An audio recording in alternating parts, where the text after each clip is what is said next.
Marcos capítulo 7, versículo 24.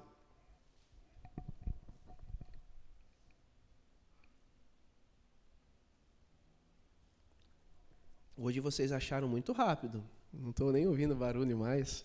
Marcos capítulo 7, versículo 24, diz o seguinte: levantando-se, partiu dali para as terras de Tiro e Sidom. Tendo entrado numa casa, queria que ninguém o soubesse. No entanto, não pôde ocultar-se, porque uma mulher cuja filhinha estava possessa de espírito imundo, tendo ouvido a respeito dele, veio e prostrou-se-lhe aos seus pés. Esta mulher era grega, de origem sírio-fenícia, e rogava-lhe que expelisse de sua filha o demônio. Mas Jesus lhe disse: deixa primeiro que se fartem os filhos, porque não é bom tomar o pão dos filhos e lançá-los aos cachorrinhos. Ela, porém, lhe respondeu: sim, Senhor, mas os cachorrinhos debaixo da mesa comem das migalhas das crianças.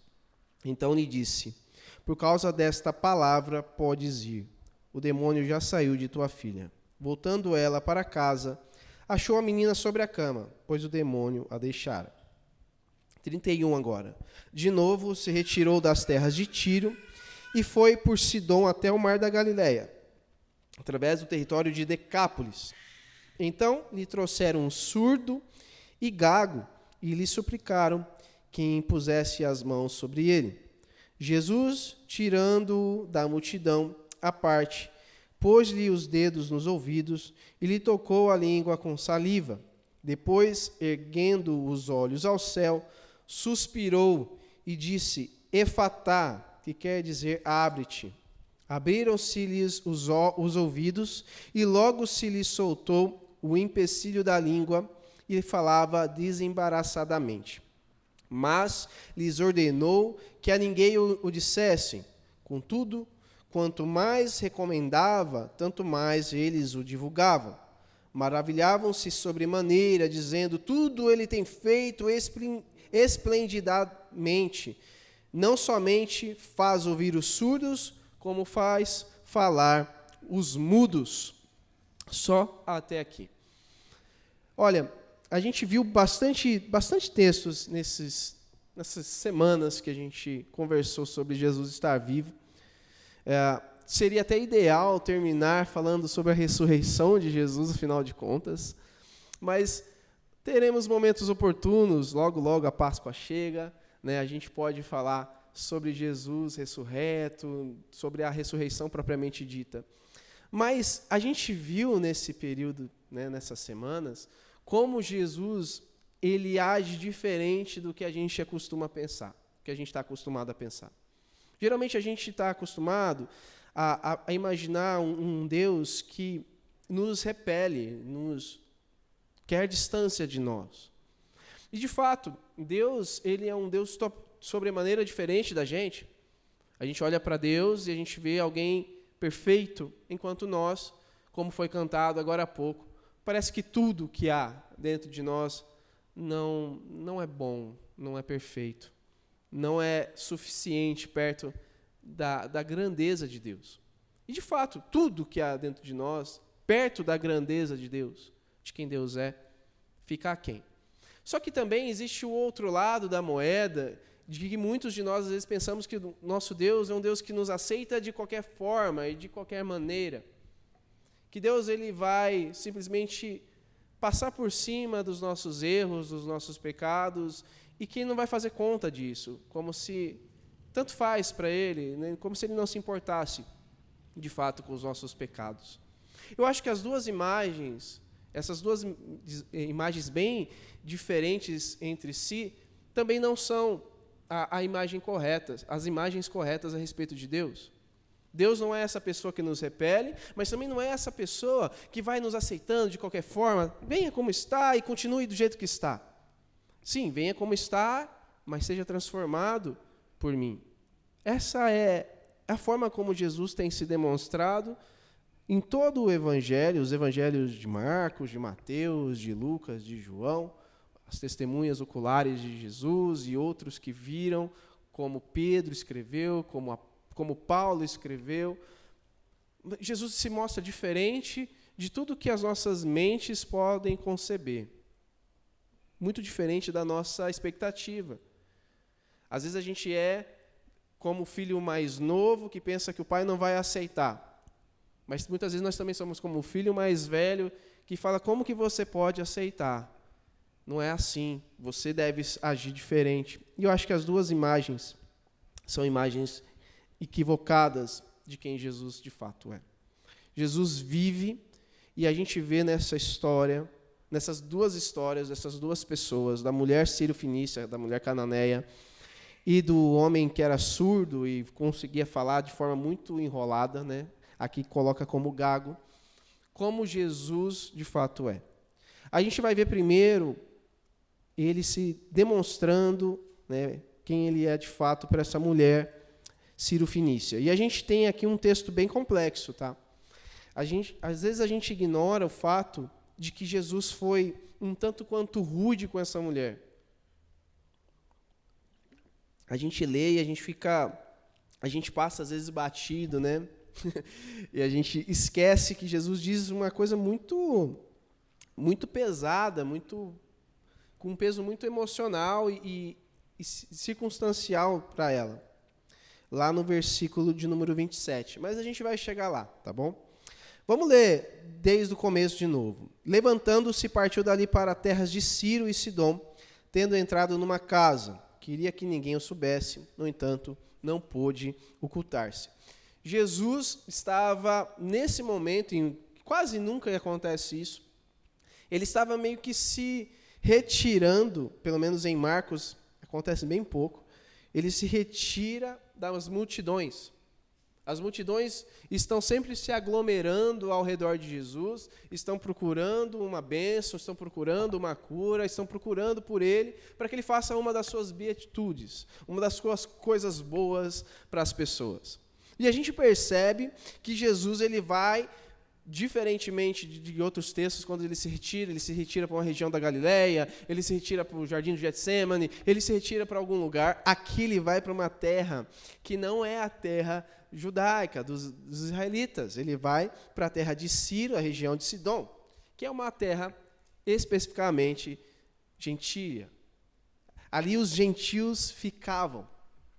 Ali os gentios, as pessoas que não tinham Cristo, as pessoas que não adoravam a Deus, o Deus verdadeiro, não adoravam Yahvé, não se curvavam a Deus, eles habitavam. E Jesus vai para essa região. Jesus vai para a terra de Tiro.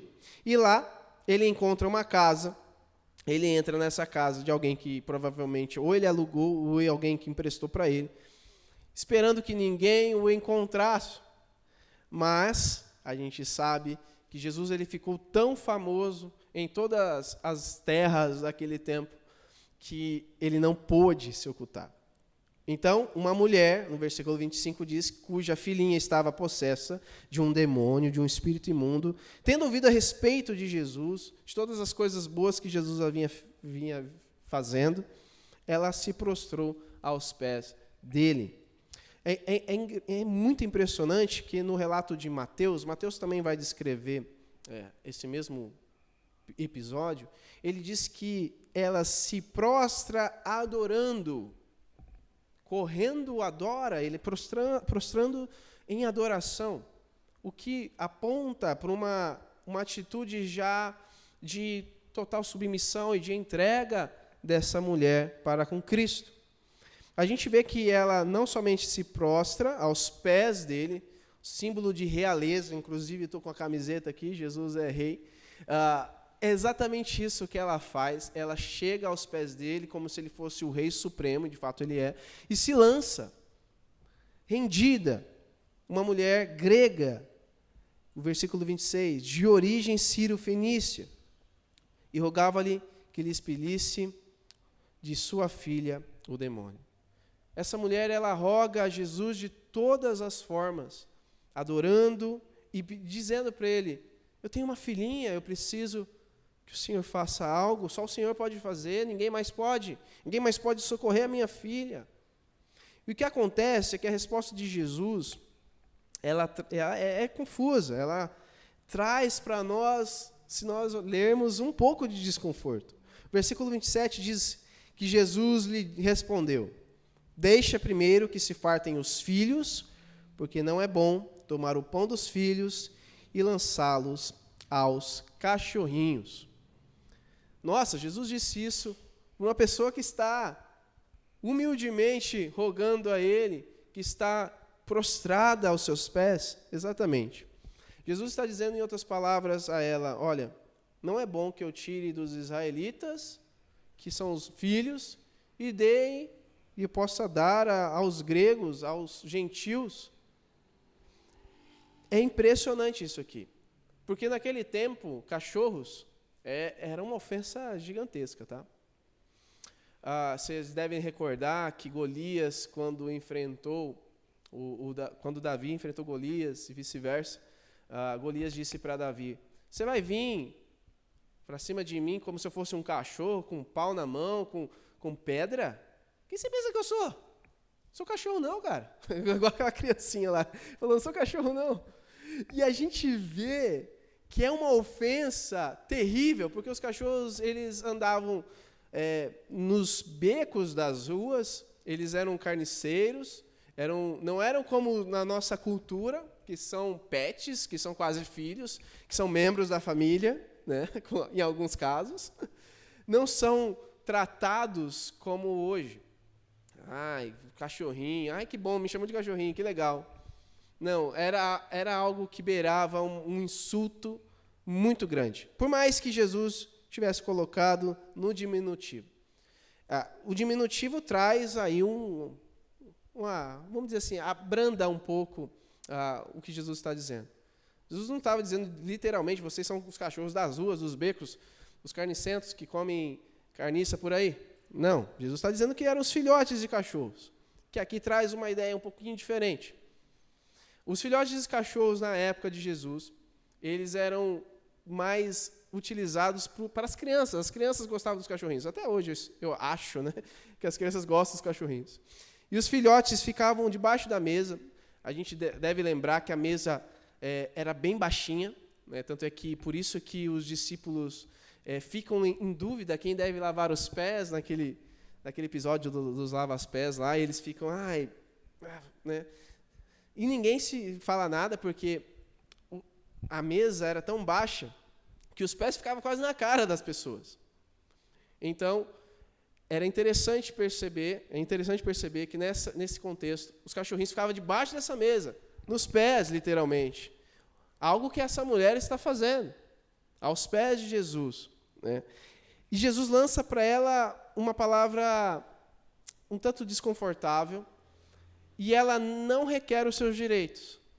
Na nossa cultura, a gente faz isso, a gente requer os nossos direitos. Onde já se viu? Você está me chamando de cachorro? Não sou isso, não. Na nossa cultura, a gente se opõe às palavras que muitas vezes parecem afrontosas para conosco. E a gente diz: eu quero que o Senhor me trate direito, eu quero que o Senhor me dê bênçãos, eu quero que o Senhor faça algo. A gente não está acostumado a aceitar o que Jesus diz a respeito, muitas vezes, de nós. Essa mulher aceitou. Na nossa cultura, a gente faz o contrário disso. A gente procura simplesmente dizer: você não pode falar isso de nós, você não pode dizer isso, você tem que fazer algo por mim, e acabou. A gente requer sempre os nossos direitos. Mas essa mulher, ela entende que antes dos seus direitos, ela entende quem ela é. Se Jesus está dizendo que ela é um filhote cachorrinho, então ela é. Jesus lança para ela o que a maioria dos estudiosos chamam de uma mini parábola. Jesus está dizendo a ela que ela é como se fosse um desses animais de estimação que ficam debaixo da mesa. E a gente sabe que em João fala que Jesus veio, né? Ele veio para os seus, mas os seus não o receberam. Jesus veio para Israel primeiramente, ele se revelou primeiramente a Israel. Todo o ministério de Jesus é feito na região de Israel.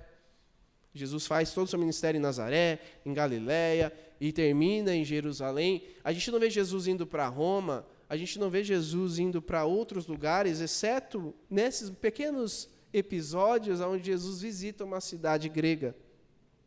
Jesus fez o seu ministério em Israel. E é isso que Jesus está dizendo. Primeiro, preciso abençoar Israel. Depois, se sobrar, seria mais ou menos isso.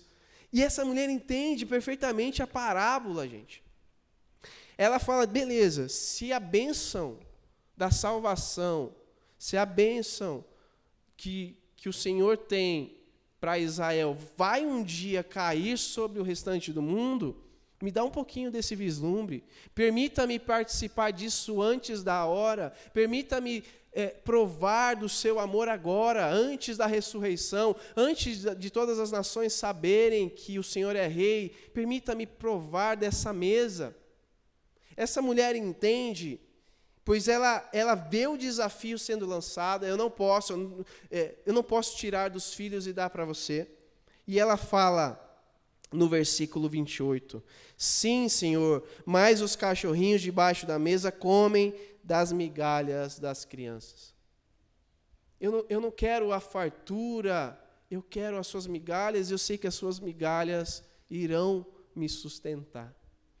Eu sei que parece meio estranho quando a gente vê a reação dela, mas ela entende perfeitamente. Ela fala, beleza, o Senhor me colocou numa posição abaixo, como todas as pessoas andam fazendo, mas o Senhor está acima. Porque o Senhor está acima, eu não vou duvidar que o seu amor pode me alcançar. Eu não vou duvidar que o seu amor vai alcançar a minha filhinha. E isso aqui, para mim, é a chave para entender o que ela está fazendo aqui. Essa mulher entende que Jesus pensa como um pai. Perceba, ela é uma mãe. Nos versículos lá de Mateus também fala que eles estão rogando, os discípulos estão dizendo para Jesus, manda essa mulher embora, pelo amor de Deus, manda essa mulher embora. Só que Jesus, ele não faz isso, ele deixa ela chegar. E aqui a gente vê que ela, mesmo sendo de alguma forma o tempo todo barrada, nada pode pará-la. Socialmente, ela poderia ser barrada. Ela era grega, Jesus era um rabi judeu. Não tinha nada a ver com uma coisa com a outra. Jesus adorava o Pai, como ele mesmo dizia. Ele revelava o Pai. Ela não adorava o Deus verdadeiro. Ela, em algumas circunstâncias, socialmente falando, ela era uma mulher. Naquele tempo, mulheres não se aproximavam de homens assim. Mulheres praticamente não tinham voz para requerer nada.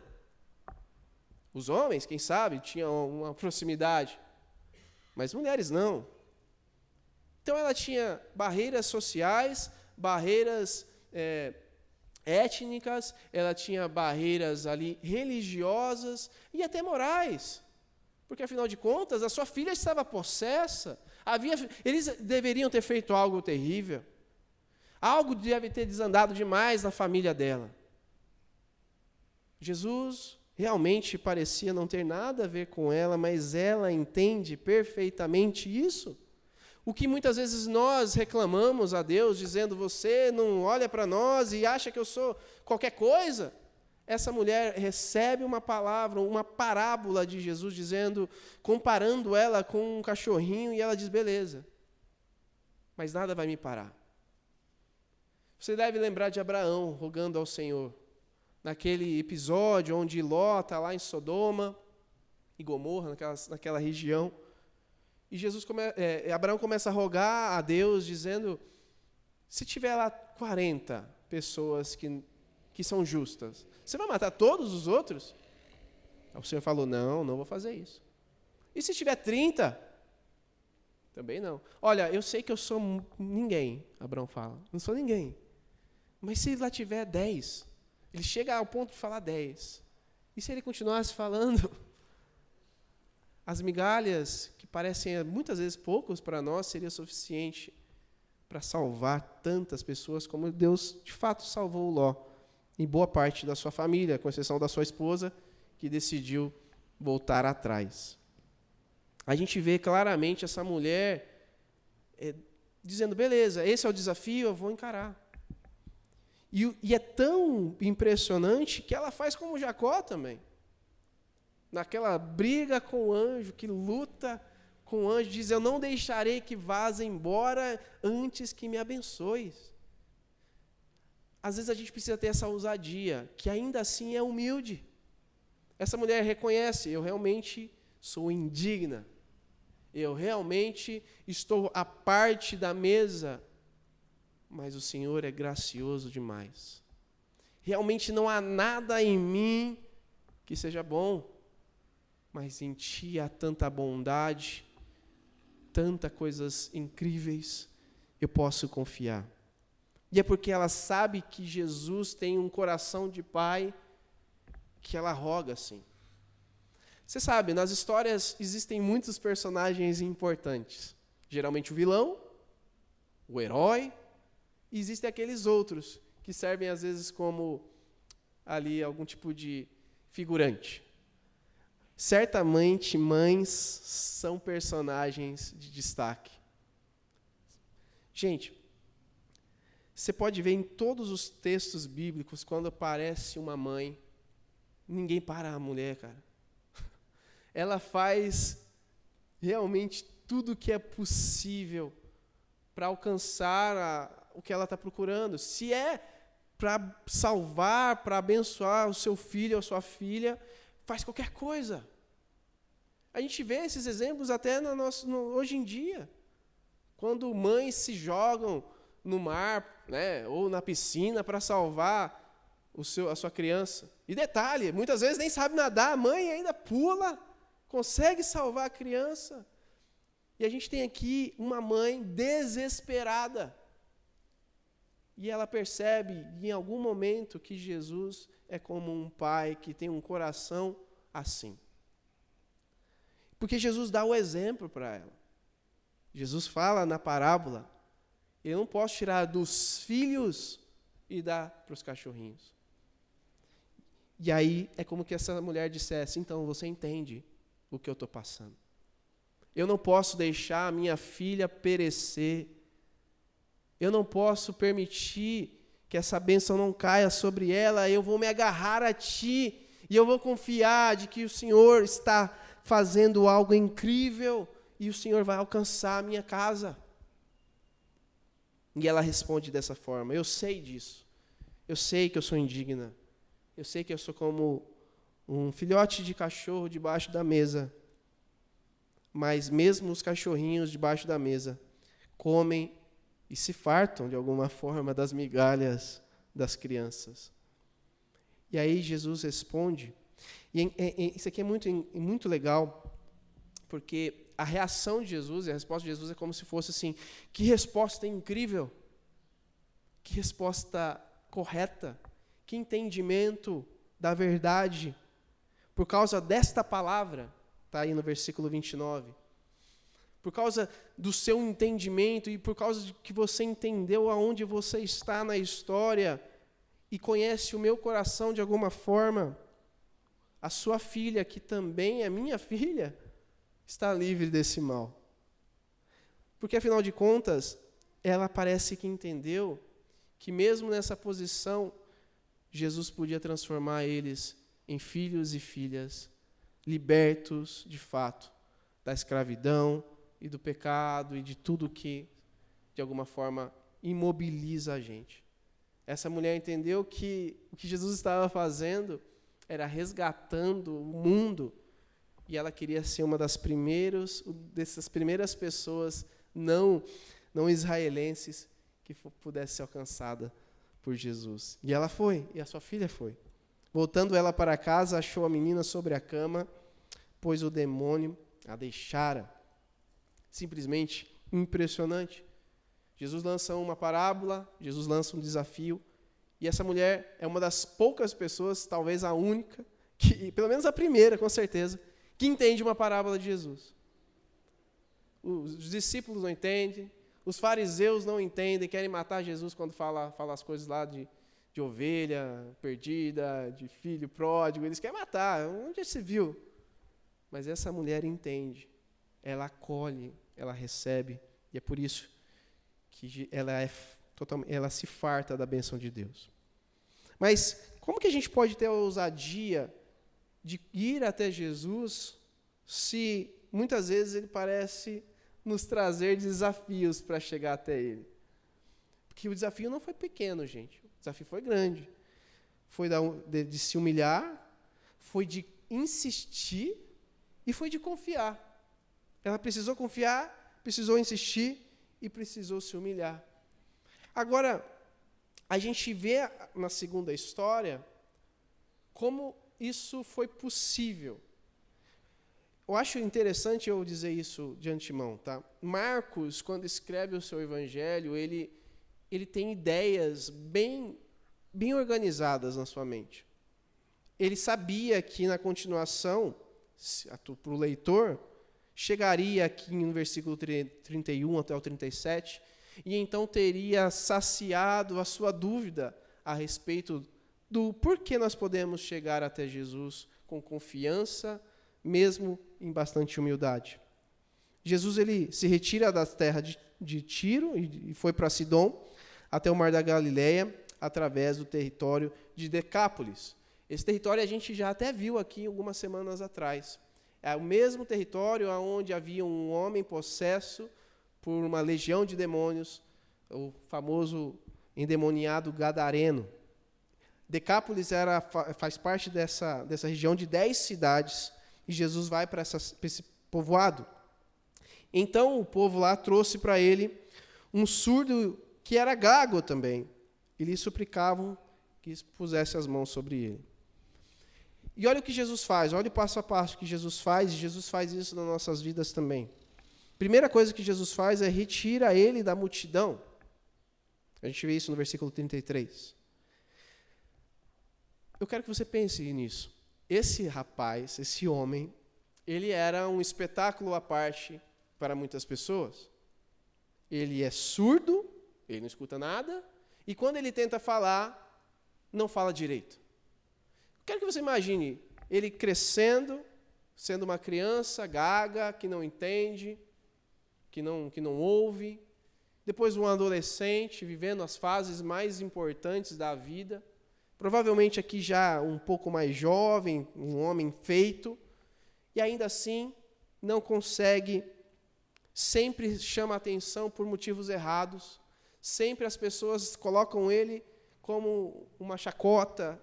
Então Jesus sabe como esse homem se sentia e retira ele da multidão. Jesus poderia fazer o seu milagre na frente de todos. Jesus podia fazer as suas maravilhas e todos poderiam se maravilhar, ficar encantados com o que Jesus estava fazendo, mas Jesus tira esse homem à parte, em particular. Muitas vezes nós também precisamos ser retirados da multidão. Jesus precisa trabalhar no nosso coração à parte. Jesus fala conosco quando ninguém mais está vendo. Assim como aconteceu com a mulher lá, que tinha sua filhinha, e ela tinha algo particular, e Jesus também sabia todas as dificuldades que esse homem passava em sua vida privada. E aí Jesus faz algo que é diferente, muito diferente. Pôs-lhe os dedos nos ouvidos e lhe tocou a língua com saliva. A gente fala, nossa, o que é isso? Coisa estranha. Pois é, bem estranho mesmo. Jesus, ele coloca os dedos deles no ouvido do rapaz e coloca a saliva dele na boca do cara. E a gente fica olhando e fala, nossa, o que Jesus está fazendo? Talvez algumas pessoas que tenham uma opinião mais ácida, vamos dizer assim, vai dizer, Jesus era um curandeiro, curandeiros fazem isso. Curandeiros fazem sinais, né, fazem os seus rituais, fazem esse tipo de curas estranhas, colocando saliva, dedo no ouvido. Mas se Jesus fosse sempre assim, curasse sempre assim, ou fizesse uma maravilha sempre assim, ele poderia ter feito o mesmo no que aconteceu um pouco antes. E veja, o que aconteceu antes, Jesus nem estava presente. Jesus disse, pode ir em paz para a mulher, a sua filha está liberta. Jesus não fez nenhum sinal, Jesus não tocou, Jesus não ergueu os olhos ao céu, como diz no versículo 34, não suspirou, não disse nenhuma palavra. Jesus só disse, vá em paz. Aqui, Jesus ele toca, Jesus ele suspira, Jesus olha para o céu, parece que ele está fazendo algo muito diferente. E Jesus sempre faz coisas diferentes para pessoas diferentes, porque ele sabe exatamente o que a gente precisa.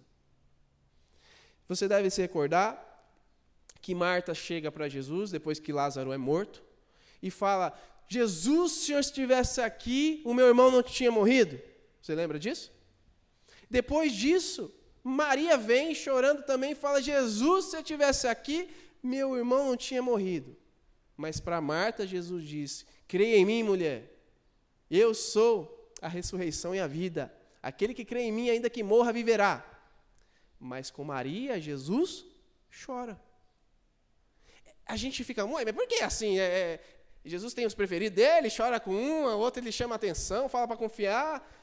Jesus sabe exatamente do que a gente precisa e na hora que a gente precisa.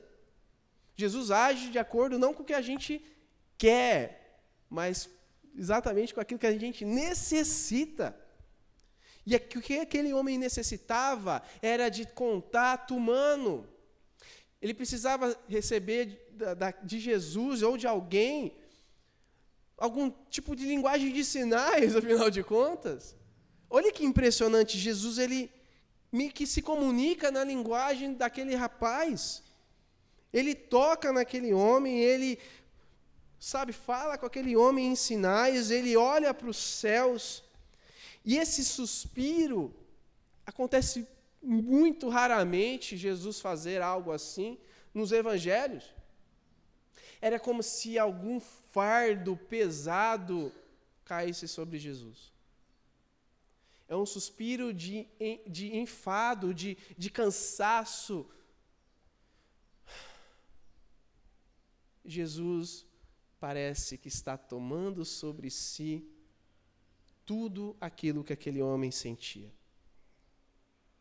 Ele está tomando para si tudo que aquele homem passava. E é exatamente isso que Jesus faz também nas nossas vidas. Quando Jesus entra na nossa história, Jesus não simplesmente vem para melhorar a nossa vida, Jesus vem para transformar completamente a nossa história. Aquele homem era gago, ele falava um pouco, mas não bastava falar um pouco, ele precisava falar perfeitamente. Aquele homem tinha vários problemas, mas ele precisava de amor e de cuidado. Da mesma forma, a mulher, Ciro Fenícia, da mesma forma, a filha dela, todos nós, precisamos de Jesus. E é interessante que no versículo 35, fala que abriram-se-lhe os ouvidos e logo se soltou o empecilho da língua e falava desembaraçadamente. Esse termo aqui, abriram-se-lhe os ouvidos, na verdade é uma palavra só em grego. Uma palavra que significa mais ou menos que ele foi solto. A língua dele foi solta. E o único paralelo que nós temos não está no Novo Testamento, mas no Velho Testamento. Eu quero abrir com você lá, em Isaías.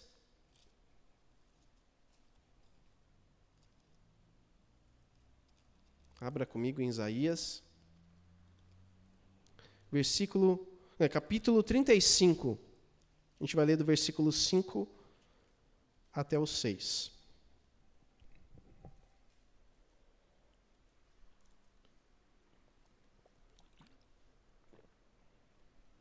Então se abriram os olhos dos cegos e se desimpedirão os ouvidos dos surdos.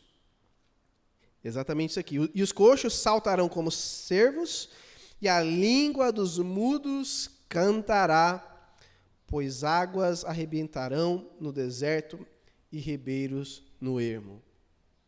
Jesus e Marcos faz isso de propósito, lançando luz exatamente para a profecia de que o Messias haveria de fazer coisas incríveis. E ele sabe, né? Marcos parece que sabe que os seus leitores mais atentos reconheceriam o termo e voltariam para Isaías para entender que Jesus é como esse ribeiro de águas que lava, que desimpede e que faz aqueles que não conseguem cantar, cantar livremente. Haverá um dia onde todos nós, eu consigo imaginar pelo menos assim, ao redor de uma fogueira, dançaremos uma canção de triunfo e de alegria, porque todas as dores já passaram. Jesus está vivo, meus irmãos. Nós podemos confiar de que nós já vencemos todos os caos das nossas vidas. Todas as maiores mazelas que nós passamos, Jesus tomou sobre si. Jesus foi, de alguma forma, colocado como um cachorrinho nesse mundo. Ele teve a situação e a postura mais baixa. Ele veio como um homem, em semelhança de homem, em semelhança de servo, como um escravo, para que nós, cachorrinhos, fôssemos colocados na posição de filhos. Jesus se colocou em nosso lugar. Foi porque Jesus foi como uma ovelha que vai muda ao seu matadouro, que nós podemos falar hoje livremente. Foi porque ele foi impedido de abrir a boca que hoje nós temos liberdade para cantar a canção da vitória. Nós temos um Deus sem igual. Ele tomou sobre si tudo que nos machuca, meus irmãos. Ele tomou sobre si as nossas mazelas e as nossas debilidades para garantir para nós um lugar ao lado do Pai.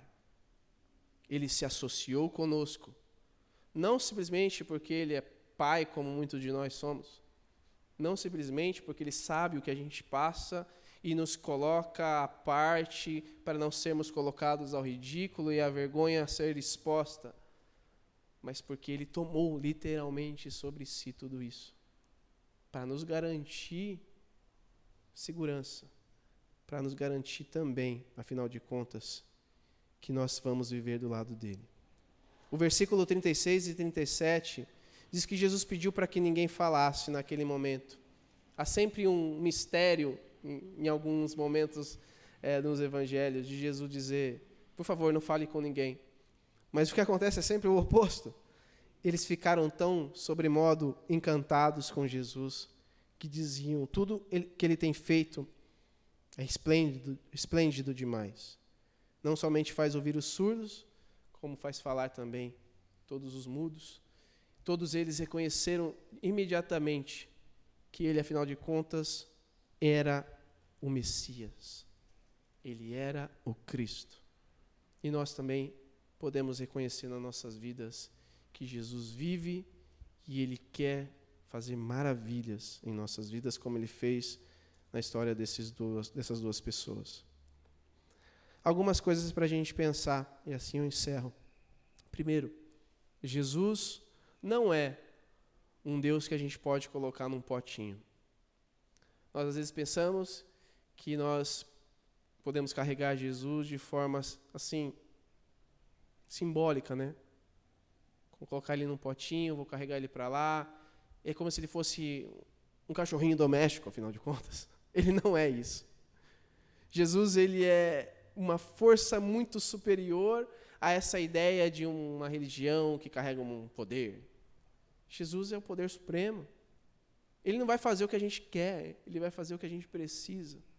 Ele não é alguém que a gente pode colocar num pote ou domesticar. Outra coisa muito impressionante que a gente pode associar e aprender. Jesus é alguém que conhece o íntimo do nosso coração. Nós podemos esconder das pessoas, nós podemos, pedir e rogar às pessoas que nos ajudem, mas qualquer uma das duas opções não vão apontar para a libertação do nosso coração. Nós precisamos de alguém que seja íntimo da nossa alma. E só Jesus é assim. Jesus sabia como aquela mulher se sentia, como a filha dela estava. Jesus sabia como aquele homem estava, a posição que ele vivia. Jesus conhece você. Muitos aqui conhecem um pouco de você. Alguns conhecem até mais do que outros. Mas ninguém te conhece como Jesus. Em último lugar, a gente sair daqui muito esperançoso. Jesus sempre nos dá o que nós precisamos. Como eu falei, às vezes a gente quer algo diferente do que Ele nos oferece. Mas como Ele sempre nos dá o que precisamos, nós estamos libertos dessas demandas pessoais. Nas nossas demandas pessoais, a gente fala, eu preciso de um carro novo. Eu preciso de uma roupa nova, eu preciso, sei lá, vai pensando aí nas coisas que você precisa, que você pensa que precisa. Mas Jesus sabe exatamente o que você precisa. E Ele te dará o que você necessita e nada mais. Talvez Ele chame a sua atenção. Talvez Ele te abrace e te console. Talvez Ele te frustre, sabe, penosamente. Como é ruim quando Ele faz isso, né? Parece ruim. Parece. Mas tudo o que Ele faz é bom. Quando Ele nos frustra, como é bom quando Ele faz isso. Quando Ele nos admoesta, nos corrige, como é bom ser corrigido por Deus. Eu sei que na hora parece dor, mas como é bom ser cuidado por alguém que nos quer tão bem. Tudo o que Ele faz é bondade. Eu sei que talvez alguns de vocês possam ter ficado confusos a respeito de como Jesus tratou aquela mulher e como Ele depois fez os milagres com aquele homem. Mas pode ter certeza que era exatamente isso que eles necessitavam. Ela precisava ser desafiada a ter uma fé maior do que os israelitas daquele tempo. E ela foi capaz de ter uma fé maior do que os discípulos. Ela foi capaz de receber um teaser, vamos dizer assim, do grande filme que Jesus estava fazendo, que haveria de vir, e ela recebeu a bênção que recairia sobre todos nós, em tempo e fora de tempo. Aquele homem recebeu também de Jesus um cuidado especial, diferente, um cuidado mais palatável, porque ele carecia daquilo. Jesus sabe exatamente o que você precisa. Nós podemos confiar nele. Ele está vivo.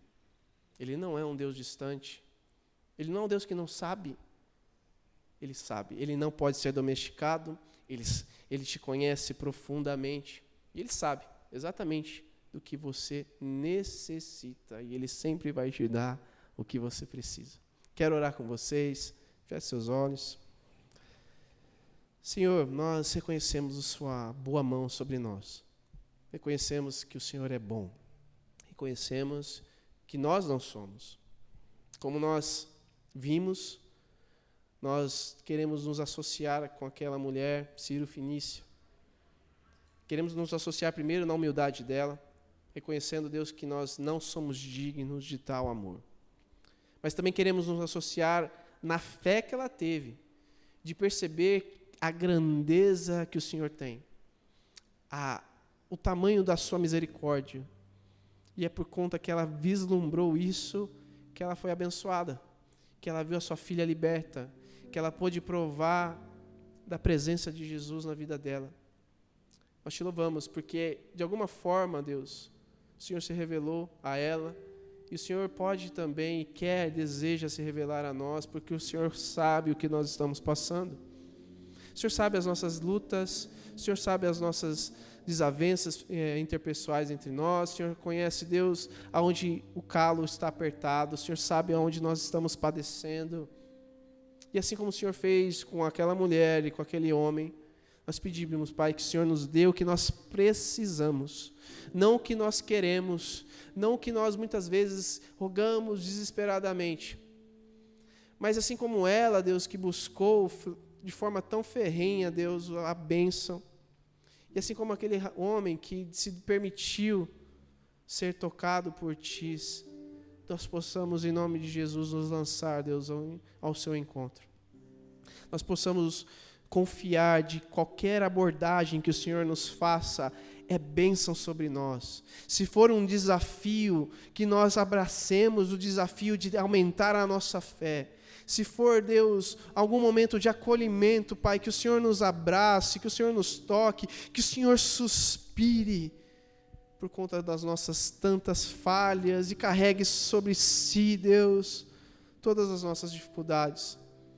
Nós confiamos no Senhor, Pai, e é isso que essa oração requer, Pai. É isso que nós estamos te devolvendo. Nós não somos capazes de nos libertar, de nos curar, de nos salvar. Nós precisamos do Senhor na nossa vida, na nossa casa, na nossa família. Liberta-nos, Pai. Cura nossos filhos. Abençoa nossa família, nossa casa, nosso casamento. Abençoa nossos pais, Pai. Ilumina-nos no nosso trabalho, ilumina, Deus, a nossa jornada junto aos nossos amigos, junto aos nossos colegas de trabalho, junto às pessoas que nos conhecem, em nome de Jesus, que a gente possa, Deus, testemunhar que Jesus vive. Nunca é tarde, Deus, para entendermos o quão bom o Senhor é. E nós não queremos te enquadrar, Deus, em um lugar, Pai. Nós não queremos limitar o seu poder. Espírito Santo de Deus, trabalha em nosso coração, quebra, Deus, as nossas correntes, quebra os nossos vícios, destrói, Deus, destrona, Deus, tudo quanto tenta nos dominar, Pai. Nós queremos desesperadamente lançar aos pés de Jesus, crendo que o Senhor é o nosso Rei, crendo que o Senhor é o nosso Pai, que tem um coração de Pai, que nos ama. Nós precisamos do Senhor e provar desse amor.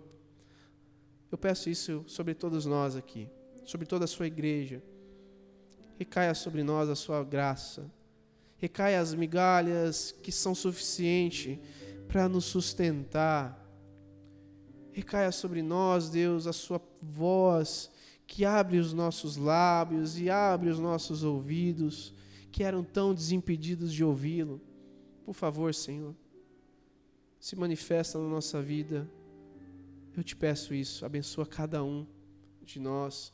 Nos dê uma semana, Senhor, abençoada, de testemunhos incríveis que a gente possa dar, Deus, no dia seguinte ou na semana seguinte. Abençoa todos nós, Pai, em nome de Jesus. Que a graça de Jesus, que é tão incrível, que muitas vezes nos parece tão pouco, mas que é maior que todos os nossos erros, estejam sobre todos vocês. E que o amor de Deus, o Pai, que entregou o Filho em nosso lugar, e o poder do Espírito Santo, que fala aos nossos corações e nos chama para perto, estejam sobre todos nós, sobre todos vocês, meus irmãos e irmãs, até a volta de Jesus, o Rei, nas alturas.